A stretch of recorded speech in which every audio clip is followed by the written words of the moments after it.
जिंदगी भी उसी के साथ खेलती है, जिंदगी भी उसी के साथ खेलती है जो खिलाड़ी बेहतरीन होता है। कुछ लोग निराश होकर बिखर जाते हैं और कुछ लोग संघर्ष करके निखर जाते हैं। नमस्कार दोस्तों, अब देखना शुरू कर चुके हैं पायनियर एजू चैनल और मैं आज स्टार्ट करने वाला हूँ रिप्रोडक्शन इन फ्लावरिंग प्लांट्स। ठीक है, और ये जो है बायोलॉजी का जो क्लास 12 है उसका दूसरा चैप्टर है और इसको हम इसलिए चुने हैं क्योंकि ये एग्ज़ाम के पॉइंट ऑफ व्यू से काफ़ी इम्पोर्टेंट है। ठीक है, तो चलिए स्टार्ट करते हैं बिना समय गवाए।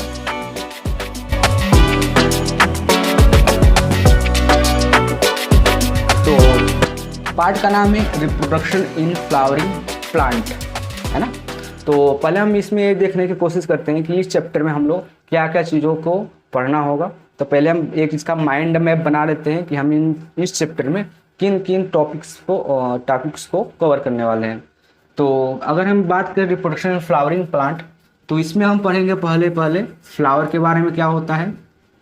ठीक है, पहले हम लोग पढ़ेंगे फ्लावर क्या होता है, देन उसके बाद हम पढ़ेंगे मेल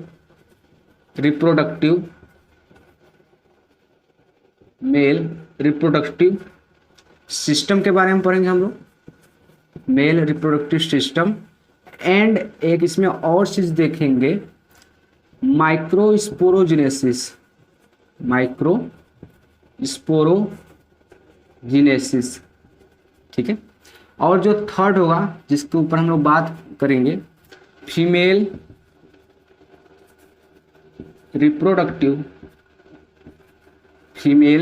रिप्रोडक्टिव सिस्टम्स, या फिर इसके बाद जब हम पढ़ लेंगे फीमेल रिप्रोडक्टिव सिस्टम, फिर इसके बाद हम बात करेंगे मेगा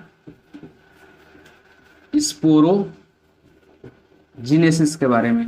ठीक है, किसके बारे में बात करेंगे, मेगा स्पोरोजिनेसिस के बारे में। फिर हम बात करेंगे इसके बाद पॉलिनेशन के बारे में। ठीक है, पॉलिनेशन। देन इसके बाद हम लोग बात करेंगे फर्टिलाइजेशन के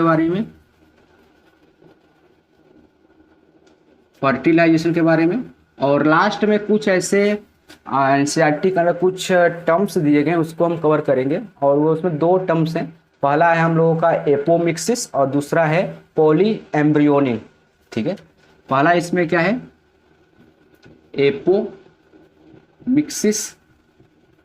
and second is the poly embryony. ठीक है, पॉली एम्ब्रियोनी। तो ये हम लोग का टॉपिक रहने वाला है इस चैप्टर के अंतर्गत। हमारा ये मानना है कि अगर किसी चैप्टर को आप स्टार्ट कर रहे हैं, कोई भी सब्जेक्ट हो, तो उसका एक माइंड मैप बना लीजिए कि इस चैप्टर में वो किस किस टॉपिक को पढ़ना है। ठीक है, फिर उसके अनुसार हम लोग पढ़ना शुरू करेंगे। ठीक है, तो चलिए आज हम बात करेंगे इस सेक्शन में। पहले देखेंगे हम लोग फ्लावर क्या होता है, और इसके बाद देखेंगे हम लोग मेल रिप्रोडक्टिव सिस्टम के बारे में। ठीक है, और हो सकेगा तो हम लोग माइक्रोस्पोरोजिनेसिस के ऊपर भी बात करेंगे। ठीक है, तो ये हम लोगों का आज रहने वाला है जो समरी है, या फिर कहना चाहिए जो हम लोगों का आज का लेक्चर रहने वाला है, इसके ऊपर रहने वाला है। ठीक, तो पहले हम बात करेंगे पुष्प के बारे में, फ्लावर क्या होता है। तो अगर आपसे पुष्प पूछा जाए तो जो पुष्प होता है, अगर देखा जाए तो हम इसको कई तरीके से पुष्प को यूज करते हैं, फ्लावर को यूज करते हैं। जैसे मान लीजिए कहीं अगर हमको जाना होता है तो हम पुष्प लेके जाते हैं, या फिर कहीं शादी समारोह होता है तो वहाँ पर हम लोग पुष्प लेके जाते हैं। अगर कहीं पर कोई फ्यूनरल हो रहा होता है तो वहाँ भी हम लोग पुष्प लेके जाते हैं। और जो कहीं भी अगर हमको किसी प्रपोज करना होता है किसी गर्ल्स या फिर बॉयज़ को, तो हम वहाँ भी फूल के द्वारा या फ्लावर के द्वारा हम लोग उनको प्रपोज करते हैं। तो कहने का तात्पर्य यह है कि जो फ्लावर होता है, फ्लावर को हम लोग कई तरीके से यूज करते हैं। मुद्दा ये है कि क्या जो प्लांट होते हैं, प्लांट जो फ्लावर को बनाते हैं, इसके पीछे क्या मुद्दा होता है, प्लांट फ्लावर को क्यों बनाते हैं। हम लोग यूज करते हैं दूसरे पर्सपेक्टिव से, दूसरे हिसाब से, लेकिन फ्लावर जो होते हैं, जो प्लांट होते हैं, वो फ्लावर को क्यों जो है कि प्रोड्यूस करते हैं, क्यों बनाते हैं। इसका जवाब है, अगर किसी आप बायोलॉजिस्ट से पूछेंगे तो वह बताएंगे कि जो देखिए जो फ्लावर होता है, फ्लावर जो होता है किसी प्लांट का, वह एक रिप्रोडक्टिव ऑर्गन होता है ना। क्या होता है? रिप्रोडक्टिव ऑर्गन होता है। और ये जो ऑर्गन होता है ये जो मतलब रिप्रोडक्शन में हेल्प करता है या फिर रिप्रोडक्शन करता है। और इसका उपयोग जो है कि हम लोग अपने सेल्फिशनेस के लिए करते हैं। ठीक है, जैसे मान लीजिए हम इसका कई जो है कि इसका उपयोग हम बता सकते हैं फ्लावर का। जैसे अगर बात करें हम लोग एस्थेटिक में यूज़ करते हैं, एस्थेटिक में, है ना। कल्चरल में यूज करते हैं, कल्चरल में यूज करते हैं। फिर उसके बाद हम लोग जो क्या होते हैं हमारे जो फ्यूनरल होते हैं, है ना, फ्यूनरल्स होते हैं उसमें यूज किया जाता है। फिर साथ ही साथ हमारे जो घर के जो सजावट सामान आते हैं उसमें यूज किया जाता है। साथ ही साथ उसमें वेडिंग जो होता है, जो शादियाँ होती हैं, उसमें भी बहुत सारे फूल्स के उपयोग किया जाता है ना। तो कहने मतलब जो फूल का उपयोग कई तरीके से होता है, लेकिन इसका पर्सपेक्टिव होता है प्लांट में रिप्रोडक्शन का। ठीक है, तो हमको पढ़ना है कि जो फ्लावर होते हैं वह रिप्रोडक्शन कैसे करते हैं या फिर उसमें कौन कौन से ऑर्गन्स होते हैं जो कि रिप्रोडक्शन करते हैं। ठीक है, तब हम देखने वाले हैं फ्लावर की एक संरचना। तो हम एक टिपिकल फ्लावर लेंगे। टिपिकल फ्लावर हम लोग को देखने को मिल सकता है, जो ये होता है हम लोगों का सरसों का पुष्प, उसमें देखने को मिल सकता है। ठीक है, मस्टर्ड जो प्लांट होता है उसमें हम लोगों का एक टिपिकल फ्लावर का जो पार्ट्स होते हैं या फिर जो चक्र होते हैं उसमें हमको देखने को मिल सकता है। अगर हम किसी एक टिपिकल फ्लावर का डायग्राम बनाएं जिसमें कुल 4 चक्र होते हैं। ठीक है, कितने चक्र होते हैं इसमें? 4 चक्र होते हैं। पहला होता है हम लोगों का बाह्य दलपुंज। ठीक है, पहला क्या होता है हम लोगों का? बाह्य दलपुंज होता है। फिर उसके बाद दलपुंज होता है, फिर उसके बाद पुमंग होता है, फिर उसके बाद जायांग होता है। ऐसा आप लोग जूनियर क्लास में पढ़ चुके होंगे।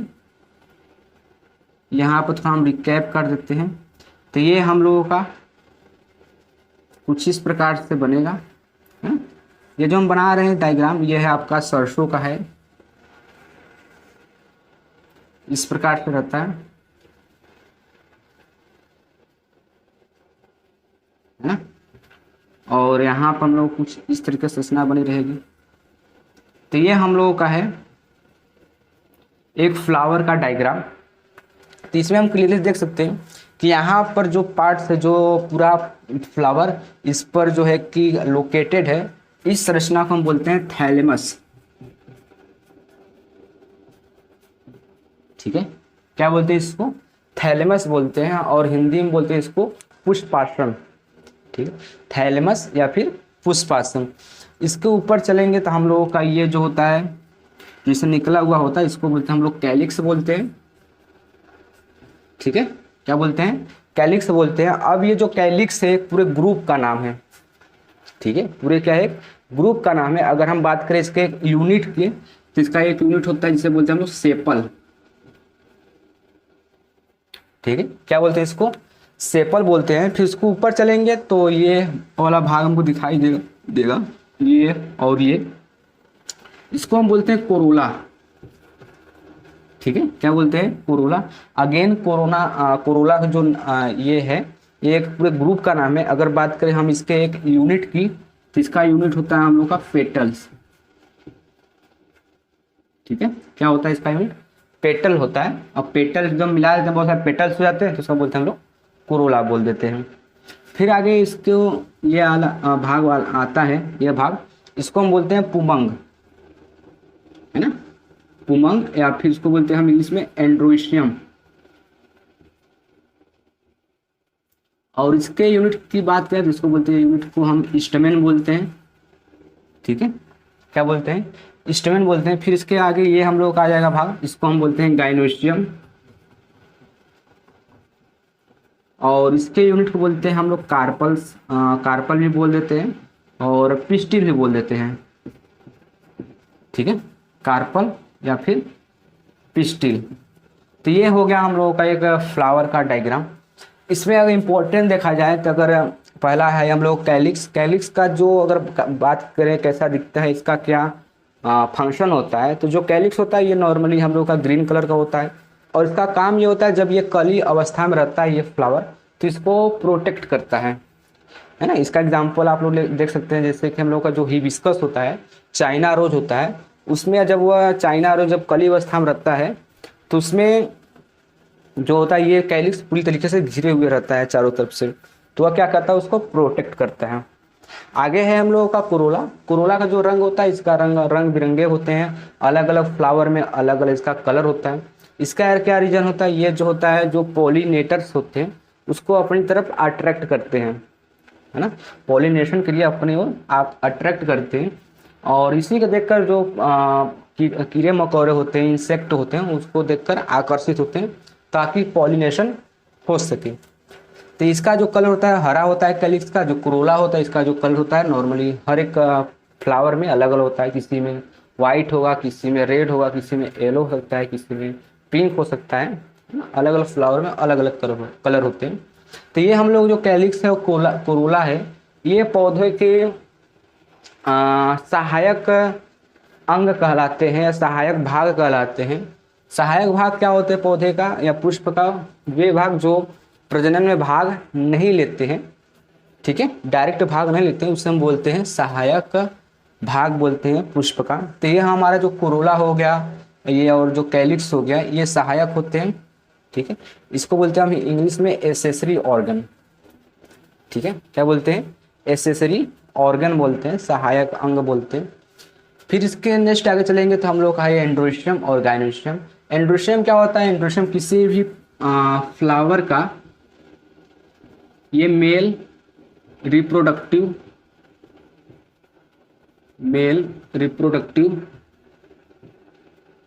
पार्ट होता है ना, क्या होता है, मेल रिप्रोडक्टिव पार्ट होता है।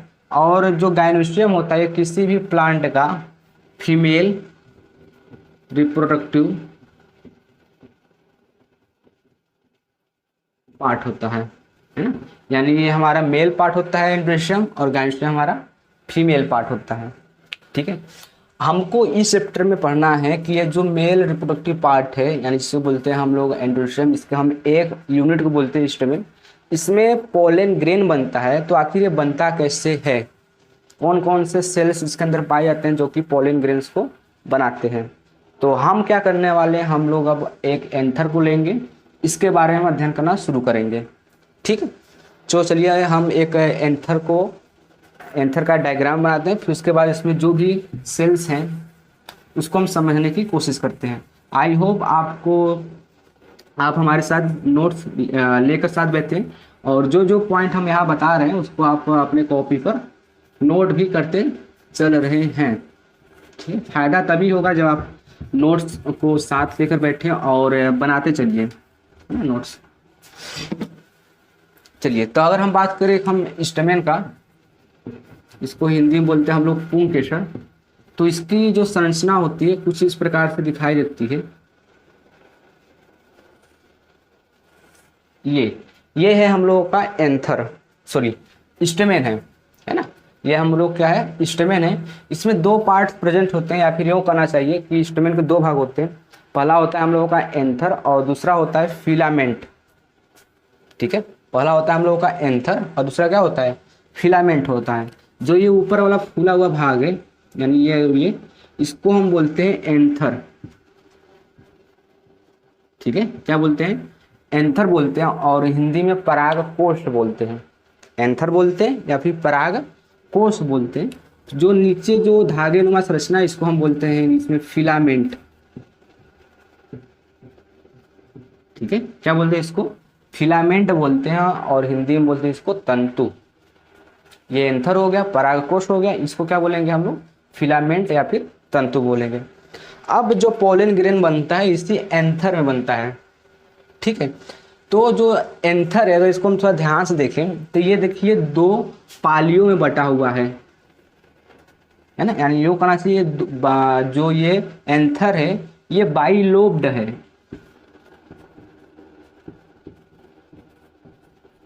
क्या है हम लोगों का, बाइलोब्ड है, मतलब ये दो लोब से दो पालियों से मिलकर के बना हुआ है। तो एंथर इज अ बाइलोब्ड। अब हम क्या करेंगे, जैसे मान लीजिए हम लोगों का ये एंथर है ना, इसको हम क्या करेंगे ऐसे कट करेंगे। कट करने के बाद हम देखेंगे इसके अंदर कैसे हम लोग को संरचना दिखाई देती है, स्ट्रक्चर दिखाई देती है। तो चलिए, ये हम लोग को हो गया स्टेमिन। अब हम पढ़ने जा रहे हैं एंथर के अंदर की संरचना। तो हम क्या करेंगे, इसका एक हम टीएस सेक्शन काटेंगे, ट्रांसवर्स सेक्शन काटेंगे, है ना। और ट्रांसवर्स सेक्शन क्या होता है, जैसे हमारे ये हमारे पास मार्कर है, तो इसको जब हम ऐसे काटते हैं हॉरिजॉन्टली, क्षैतिज, तो इसको हम बोलते हैं टीएस सेक्शन या फिर ट्रांसवर्स सेक्शन। और एक होता है ऐसे लॉन्गिट्यूडिनल, इसको हम बोलते हैं इंग्लिश में लॉन्गिट्यूडिनल, सॉरी इंग्लिश में लॉन्गिट्यूडिनल ही बोलते हैं, शॉर्ट फॉर्म में LS बोलते हैं, लॉन्गिट्यूडिनल सेक्शन। और होता है टीएस सेक्शन, तो टीएस मतलब होता है ट्रांसवर्स सेक्शन। तो ट्रांसवर्स सेक्शन मतलब इसको हम ऐसे काटेंगे तो होगा, अगर हम ऐसे काटेंगे परपेंडिकुलर, तो ये हमारा क्या हो जाएगा, लॉन्गिट्यूडिनल सेक्शन हो जाएगा। तो हम टीएस काट रहे हैं। चलिए, तो हम क्या करते हैं, एक एंथर को लेते हैं, उसको हम काटते हैं। तो हम अब देख रहे हैं हम लोग एंथर। तो जब एक एंथर को हम लोग टीएस करते हैं या टीएस सेक्शन करते हैं, तो इसकी जो संरचना होती है कुछ इस प्रकार से हम लोगों को दिखाई पड़ती है।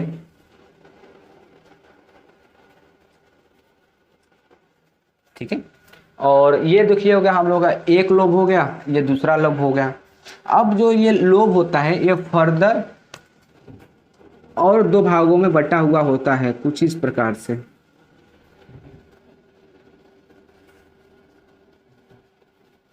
ठीक है, यानी जो ये लोब था, एक लोब दो लोब, अब हर एक लोब दो भागों में बटा हुआ होता है और एक भाग को हम बोलते हैं थीका।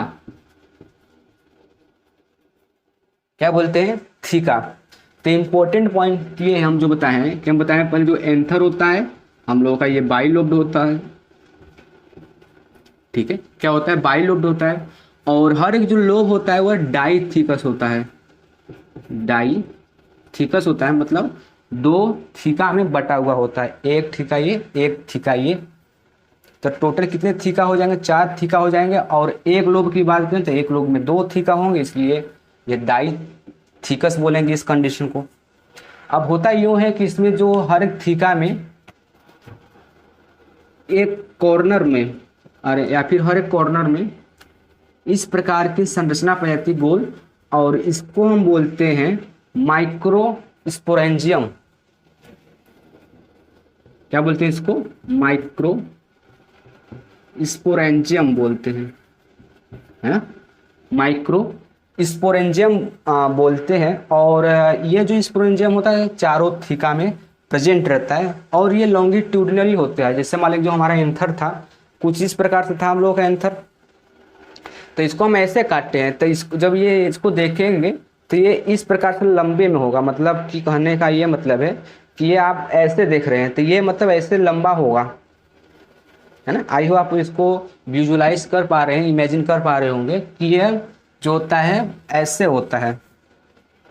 ठीक है, तो कहने मतलब ये हमारा अभी तक हम ये बताएं कि इसमें क्या होता है, हर एक थीका में माइक्रोस्पोरेंजियम होता है और हर एक माइक्रोस्पोरेंजियम में सेल्स भरे हुए होते हैं और उन सब सेल्स के समूह को हम बोलते हैं स्पोरोजीनस टिश्यू। क्या बोलते हैं उससे, स्पोरोजीनस टिश्यू बोलते हैं। इसी तरह हम लोगों का इसमें भी होगा, इसमें भी होगा, इसमें भी होगा। तो इसमें कौन सा टिश्यू भरा हुआ है, स्पोरोजीनस टिश्यू। ठीक है, स्पोरोजीनस टिश्यू भरा हुआ है। तो ठीक इसी तरह इसमें भी होगा हम लोग का, छोटे छोटे इसमें भी सेल्स होंगे, है ना। और इसको भी हम लोग वही नाम देंगे, स्पोरोजीनस टिश्यू। अब ये जो स्पोरोजीनस टिश्यू है ये आगे चल करके पोलन ग्रेन बनाने वाला है, तो इसको कई बहुत सारे प्रोटेक्शन की आवश्यकता होगी और साथ ही साथ न्यूट्रिशन की भी आवश्यकता होगी। तो इसको न्यूट्रिशन भी चाहिए और इसको प्रोटेक्शन भी चाहिए। तो इसको प्रोटेक्ट और नरिश करने के लिए इसमें कई सारे क्या पाए जाते हैं, लेयर पाए जाते हैं। अगर हम बात करें लेयर का, तो सबसे जो अंदर वाली लेयर होता है ये, इस लेयर को बोला जाता है टैपिटम। ठीक है, क्या बोला जाता है, इस लेयर को टैपिटम बोला जाता है। और जो टैपिटम होता है वो बाई न्यूक्लिएटेड होता है, मतलब एक सेल में, टैपिटम के एक सेल में 2 न्यूक्लियस पाए जाते हैं इस प्रकार से। तो ये हम लोग का क्या हो जाएगा, ये हो जाएगा हम लोग का टैपिटम हो जाएगा। बात समझ आ रही है? ये हम लोग क्या हो जाएगा, टैपिटम हो जाएगा। फिर इसके बाहर एक और लेयर होता है कुछ इस प्रकार से, इस लेयर को हम बोलते हैं मिडिल लेयर। क्या बोलते हैं, मिडिल लेयर। इसके बाहर भी एक लेयर होता है इस प्रकार से, और इस लेयर को हम बोलते हैं एंडोथीसियम। ठीक है, क्या बोलते हैं इस लेयर को, एंडोथीसियम। और जो सबसे बाहर वाली लेयर होती है यानी ये लेयर, इसको बोलते हैं हम लोग एपिडर्मिस।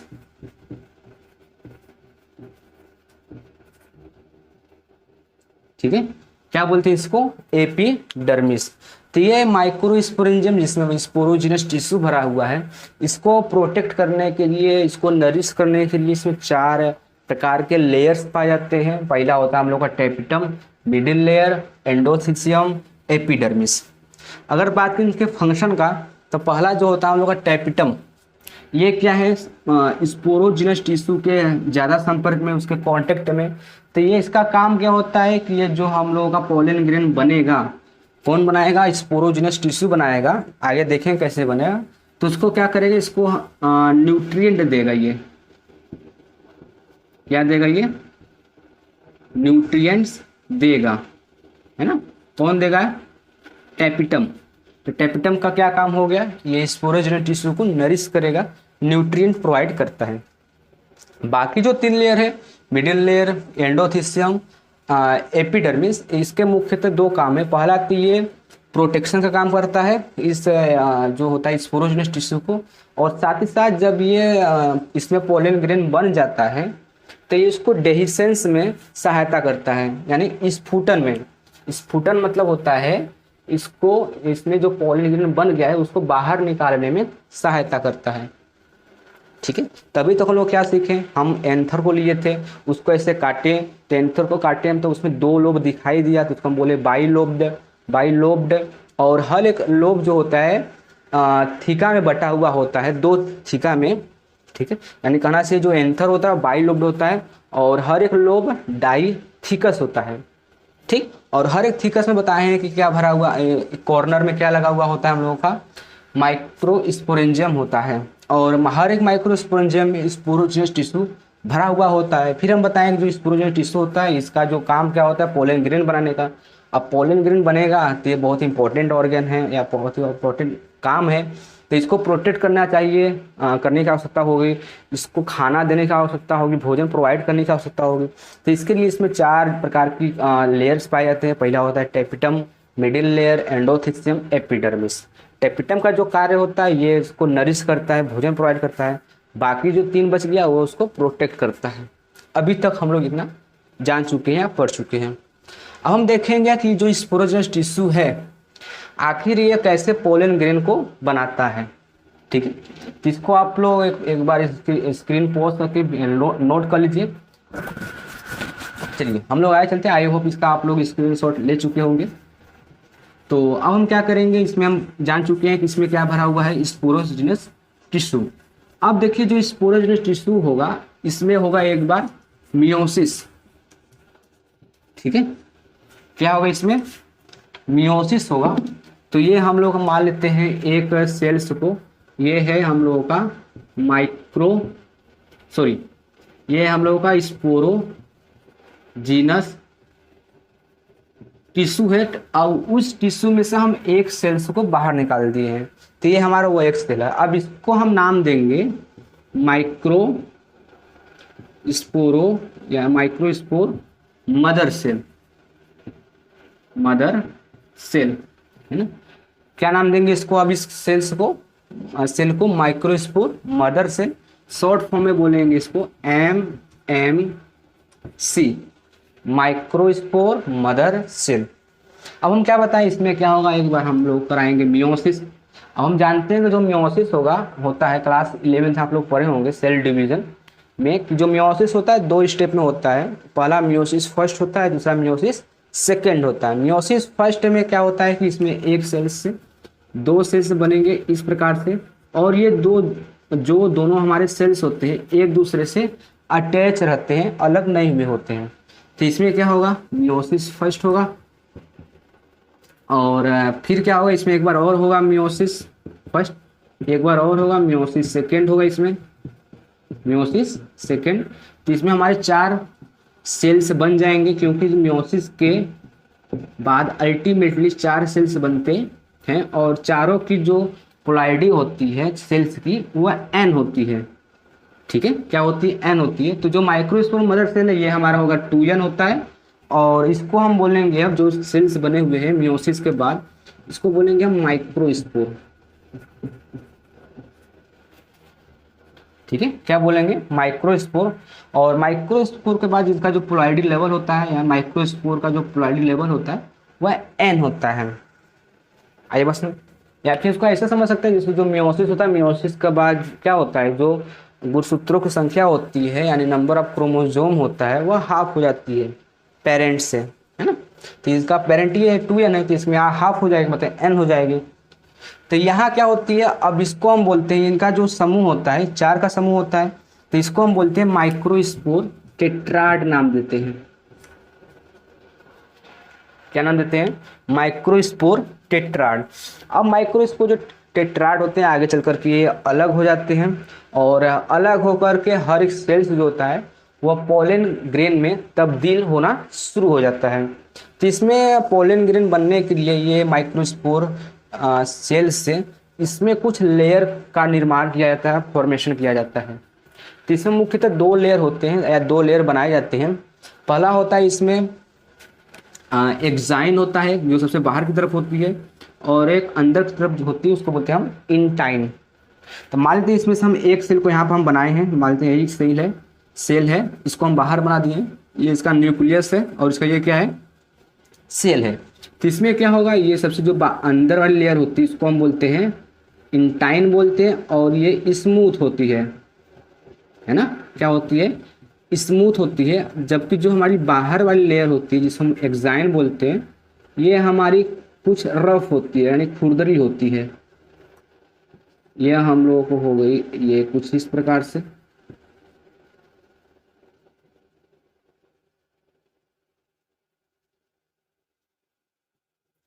ठीक है, तो ये हम लोगों का पोलन ग्रेन है। तो इसमें 2 लेयर बने हैं, एक सबसे जो बाहर लेयर बना है उसको बोलेंगे हम एक्साइन, और जो अंदर लेयर बना है उसको बोलेंगे हम इंटाइन।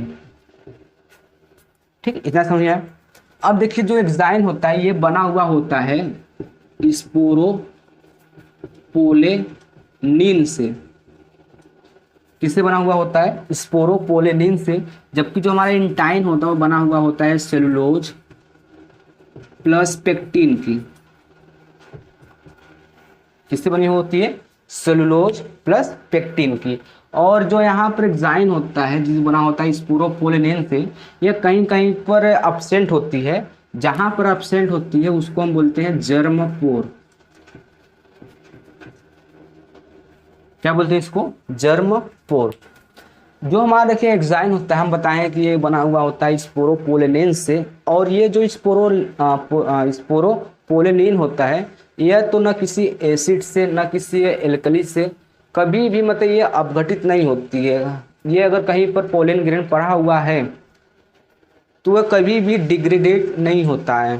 जैसे कागज़ होता है तो उसको लंबे समय फेंक दे तो डिग्रेडेट हो जाता है, मतलब अपने जो कहना चाहिए उस अवयव में ब्रेक हो जाता है, जबकि यह नहीं होता है। तो इसका काम ये होता है कि जो स्पोरोपोलेन जो ये हमारा पोलन ग्रेन है ये स्पोरोपोलेनिन इसको बचाता है। आई बस में। और इसी का हम उपयोग करते हैं, जो पहले के ज़माने में जो पौधे पाए जाते थे उनका कहीं कहीं पर पोलन ग्रेन मिलता है, और जो पोलन ग्रेन होता है उसका जो बाहरी स्तर होता है एक्साइन बोलते हैं, वो इससे बना हुआ होता है, तो वो कभी ख़राब नहीं होता। तो जो पोलन ग्रेन होता है वो प्रोटेक्ट करता है, तो उसी को हम ट्रेस करते हैं, इसका हम अध्ययन करते हैं इस सेल्स का। तो हम पता लगा पाते हैं कि जो पहले ज़माने के जो पेड़ पौधे थे वो कैसे दिखते रहे होंगे, कितने लंबे होते होंगे, कितने उनकी मतलब क्या खासियत रहती होगी उनके समय में। तो हम इसके मतलब किस उपयोग से हम लोग पता लगा सकते हैं। आई बस हम तो ये हम लोग का हो गया एक पोलन ग्रेन। अब इसमें क्या होता है कि एक बार इसमें होगा फिर से माइटोसिस, है ना। क्या होगा इसमें, एक बार फिर से माइटोसिस होगा। तो माइटोसिस होगा तो यहाँ पर जो है, यहाँ पर न्यूक्लियस होता है एक। इसमें क्या होगा कि इसमें सेल्स तो नहीं बनेंगे, मतलब इसमें दो न्यूक्लियस बन जाएगा।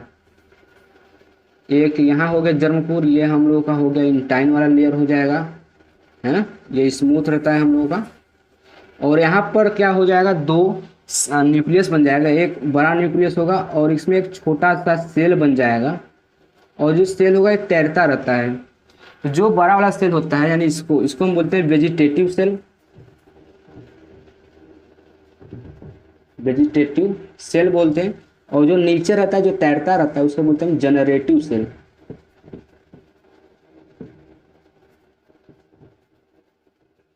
ठीक है, क्या बोलते हैं इसको, जनरेटिव सेल बोलते हैं। तो हम क्या करेंगे, इस जो पोलन ग्रेन, इसमें एक बार हम माइटोसिस कराएं। माइटोसिस करने के बाद क्या होगा, इसमें हमारे दो सेल्स बन जाएंगे। जो बड़ा वाला सेल्स होगा वो हमारा होगा वेजिटेटिव सेल, और जो छोटा वाला सेल होगा उसको बोलेंगे हम जनरेटिव सेल। यही जनरेटिव सेल एक बार इसमें फिर से मियोसिस होगा, तो इसमें दो मेल गैमीट बनते हैं। ठीक है, तो ये हो गया हम लोगों का पोलन ग्रेन के बारे में। और इस पूरे प्रोसेस को हम नाम देते हैं माइक्रोस्पोरोजेनेसिस। माइक्रोस्पोरोजेनेसिस, है ना। पूरा क्या नाम है इसका, जो इतना जो प्रोसेस हम किए हैं, माइक्रोस्पोरोजेनेसिस। तो माइक्रोस्पोरोजेनेसिस क्या होता है, अगर एक हमें पूछना होगा, बताना होगा तो बताएंगे कि माइक्रोस्पोर मदर सेल से माइक्रोस्पोर बनने की जो प्रक्रिया होती है एंथर में, उसी को बोलते हैं माइक्रोस्पोरोजेनेसिस। देखिए कहीं भी अगर लास्ट में जेनेसिस लग जा रहा है तो इसका यह मतलब है किसी चीज़ का फॉर्मेशन किया जा रहा है। ठीक है, किसी भी चीज़ का फॉर्मेशन किया जा रहा है, जेनेसिस लगने का मतलब ये होता है। तो माइक्रोस्पोर बन रहा है, किससे बन रहा है, माइक्रोस्पोर मदर सेल से बन रहा है, एमएमसी से बन रहा है, जिसको हम क्या नाम दे देंगे, माइक्रोस्पोर मदर सेल नाम दे देंगे। ठीक, अब देखिए जो हमारा ये होता है पोलन ग्रेन होता है, इसका उपयोग कई तरीके से किया जाता है। पहले इसका उपयोग इसे किया जाता है फूड सप्लीमेंट में किया जाता है, जिससे कि इसका बाज़ार में या मार्केट में कुछ टैबलेट बेचे जाते हैं, जो कि इसमें पोलन ग्रेन जो होता है उसमें बहुत सारे रिच न्यूट्रिएंट प्रेजेंट रहते हैं, जो कि तुरंत ही एनर्जी को प्रोवाइड करते हैं, है ना। और इसका उपयोग जो होता है, जो एथलीट होते हैं इसका उपयोग करते हैं एज ए टैबलेट के रूप में। ठीक, तो इसका हमको याद रखना है कि जो हम लोग का पोलन ग्रेन होता है काफ़ी जो होता है हाई रिच अमाउंट में न्यूट्रिएंट प्रेजेंट रहता है। ठीक, और कुछ ऐसे प्लांट पाए जाते हैं हमारे चारों तरफ, जो कि अगर हम उसके पोलन ग्रेन के संपर्क में आ जाएं तो एलर्जी भी उत्पन्न हो सकती है। और एनसीईआरटी में दिया है इसका एग्जाम्पल के तौर पर पार्थेनियम। ठीक है, क्या नाम दिया है इसका, पार्थेनियम। और इसी का दूसरा नाम होता है कैरेट ग्रास, से भी हम लोग जानते हैं उसे। ठीक है, कैरेट ग्रास। तो ये एक ऐसा प्लांट है जो कि एलर्जी कॉज करता है ना। और वह एलर्जी किससे होती है, हम लोगों की पोलन ग्रेन से होती है ना। और ये जैसे कि जो गांव में रहते होंगे बच्चे वो जानते होंगे, जैसे जब पानी में बरसता है, जब बरसात आती है तो इसमें बहुत सारे छोटे छोटे पौधे उग जाते हैं। और जब उसको हम उखाड़ते हैं तो हाथ से अगर उखाड़ते हैं उससे अगर हम लोग, तो हाथ तब महकने लगता है हम लोगों का। ठीक है, तो वही होता है हम लोग का पार्थेनियम, और या फिर उसी का नाम दूसरा नाम होता है कैरेट ग्रास। ठीक है, तो ये था हम लोगों का माइक्रोस्पोरोजेनेसिस। हम आज पढ़े हैं कि फ्लावर क्या होता है, फ्लावर के बाद हम लोग पढ़े हैं कि मेल रिप्रोडक्टिव सिस्टम क्या होता है, फिर हम पढ़ेंगे लास्ट में माइक्रोस्पोरोजेनेसिस। आई होप आपको ये वीडियो पसंद आई होगी। अगले वीडियो में हम लोग बात करेंगे, या फिर अगले लेक्चर में हम लोग बात करेंगे मेगा स्पोरोजेनेसिस के बारे में। उसके पहले हम देखेंगे मेल रिप्रोडक्टिव सिस्टम, फिर उसके बाद हम पढ़ेंगे मेगा स्पोरोजेनेसिस। ठीक है, और हो सकता है तो हम लोग पॉलिनेशन जो है उसको भी कवर कर दें।